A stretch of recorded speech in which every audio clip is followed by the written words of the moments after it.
കറിവേപ്പ് പൊക്കം വെച്ച് പോയാൽ നമുക്ക് എങ്ങനെ കറിവേപ്പിലെടുക്കാൻ പറ്റും. ഇതാ എൻ്റെ ഒരു കറിവേപ്പ് ആണ്.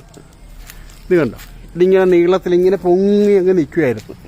നമുക്ക് വലിച്ച് താഴ്ത്തി കഴിഞ്ഞാൽ ചിലപ്പോൾ ഒടിഞ്ഞു പോകാൻ സാധ്യത ഉണ്ട് എന്ന് വരെയും തോന്നും. ഞാനതൊരു ചരടിട്ടിട്ട് പതിയെ വലിച്ച് താഴ്ത്തി കല്ലിങ്ങനെ കെട്ടിവെച്ചു. അപ്പോൾ അത് ഏതാണ്ട് റാ പോലെ നിൽക്കുക. ഇത് കണ്ടോ, റാ പോലെ നിൽക്കുകയാണ്. അപ്പോൾ ഇങ്ങനെ നിന്നപ്പോഴത്തേക്കും അത് എന്ത് ചെയ്തു, അതിൻ്റെ ഈ ഓരോ സ്ഥലങ്ങളിൽ നിന്നും ഇങ്ങനെ ചെടികൾ, അതായത് ഇങ്ങനെ പൊട്ടിമുളച്ച് വേറെ ചെടികളുണ്ടായി. കണ്ടോ, ഇങ്ങനെ ഉണ്ടായി.